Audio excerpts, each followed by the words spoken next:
AJ, thanks for coming on.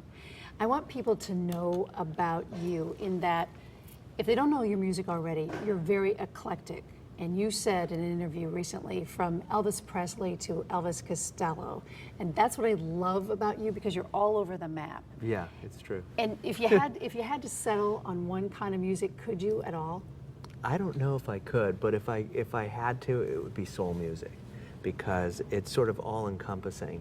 That could mean country music, or it could mean pop music, but whatever it is, it has to mean something, and it has to be soulful. Growing up as Jim Croce's son, you didn't want to be Jim Croce's son, you wanted to be AJ Croce and do your own thing. Sure. But in recent years, you're starting to embrace some of that a little bit? Well, I think when you get to a certain age, you Are you saying you're old now? Yeah, I think so. No, you know, you get older and you have your own identity, and you're not afraid any longer of what people think. And so you do things for different reasons. And I didn't particularly, I didn't want to play his songs because I was a piano player up until most recently, in the last 8 or 10 years. And so I didn't feel I could really play his songs as well as I could play other people's songs. So you learned about your dad because when he died in a plane crash, you were just a little one. Yeah. So you never really knew him. Did you come to know him through other people that would come over to the house? Or Oh, absolutely. How did you come to know your dad? I think anyone who's lost a parent or a loved one when they were young, they learn from all of their friends who come around. And so he had a lot of friends, and I heard a lot of stories from a lot of great people. And all the time, people come up to me, hey, I met your dad at such and such a place. I met him when we were in the Army together. I met him when we went to school together. We went to college together. We were in this class together. And so, yeah, I got to know him that way. But I was really fortunate that he recorded almost everything that he would ever play or think about playing when he was at home. And so he would sit down at the kitchen table and he would record on this 2-track woolen sack reel-to-reel player. Oh, sure. And so everything was recorded, conversations with friends. So if his friend Sal was over, they'd be talking about, might be politics, it might be religion, it might be philosophy, it might be the new whatever that was going on in the world. So I got to know him through these conversations that he had with friends, or telling jokes with Cheech and Chong, or hearing him talk on the tape recorder and listening to these old tapes and hearing him play these songs. And it's interesting that I sort of discovered this part of him when I was, I don't know, probably 12 years ago, maybe 10 years ago. I started looking because we wanted to, my family and I wanted to release some of this and make it available, because it was really some really good recordings of him playing songs that weren't necessarily his, but it gave you a sense of who he was by listening to his influences. And it was pretty eclectic. And in the process, I got to know him really well, and it was eerie because we had so many of the same influences. While I sort of came from playing blues and jazz and stuff like that, he had some of those influences too, and you can hear it in songs like You Don't Mess Around with Jim or Leroy Brown.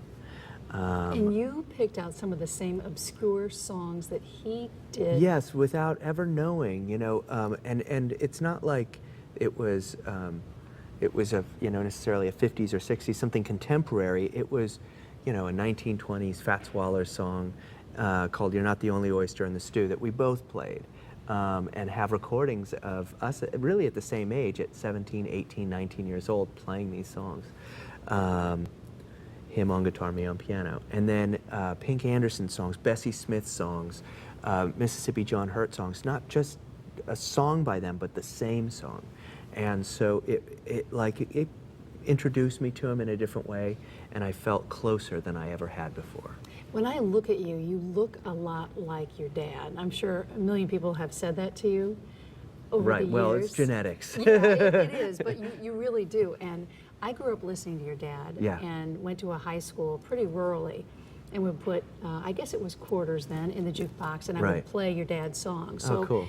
to be here and to be with you is really kind of fun. Yeah. And discovering who you are and what you're trying to do with your music, there's a part of me that says, you know, from Elvis to Elvis Costello, we talked about that, I think you are going to settle into something, but you just haven't figured it out yet. Do you ever feel that way? You know what? I think I always figure it out, but I just figure it out differently because I really love it all, and I don't think it needs to be one or the other. I think there are artists that truly can be creative in that way and play a lot of music. And both of those guys are examples of that. You know, Elvis did gospel, he did country, he did blues, he did rock and roll. Elvis Costello, the same way, he's done rock and roll and classical, he's done jazz records. And I think that kind of, you know, Ray Charles, the same way, you know, he's someone that could play any kind of music, whether it was pop music or country or jazz or blues or gospel. That's the kind of artist I've always wanted to be. Why did you start with the piano? And I know the reason why, but I want to get the story out there. Why did you start with piano? Honestly, I started with the piano because there was one around, and I loved the instrument. And as a kid, I lost my sight, and it was Due to there. a brain tumor. Yeah, it was not really exactly, but it's too complicated for this show. Sure. So, but I did lose my sight for 6 years, and you know, over the time period, gradually it returned partially. And during that time, I got turned on to guys that couldn't see, like Ray Charles and Stevie Wonder and George Shearing and Art Tatum and all these guys that were great piano players that couldn't see. And so it was inspiring, and of course it really encouraged me to listen to roots music and to all kinds of music. When did the guitar come into play? The guitar happened really, for me, I think really in earnest, when my mother gave me as a gift my father's guitar, which is a 1933 Gibson L00. And this was not something that he recorded with. It wasn't something that he toured with. It's a fragile guitar, but it is the most beautiful sounding instrument. And from 1933, and it was what he wrote everything on. And I just felt like I needed to learn how to play these things the right way. What and a moment that was when she gave you the guitar. Did you know it existed? Of course, yeah. I mean, it's But the it was only thing. presentation to you.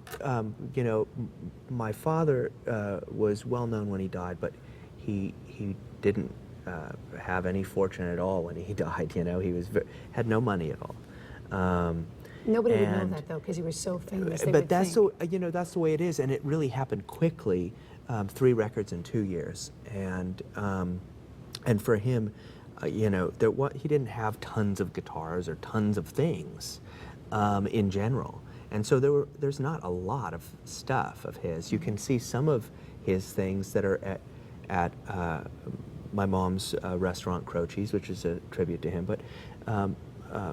The only material thing that I have of his is that instrument, and so I felt that by having that, I really needed to dig in and learn how to play it right. So you're working on a new album. Tell me about that. Yeah, I'm really excited about it. I don't know how it came up, but it did a couple months back.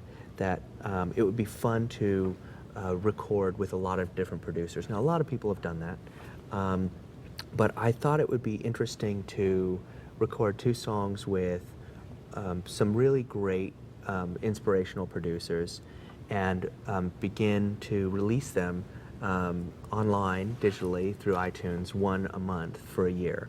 And at the end of those 12 months, release the record.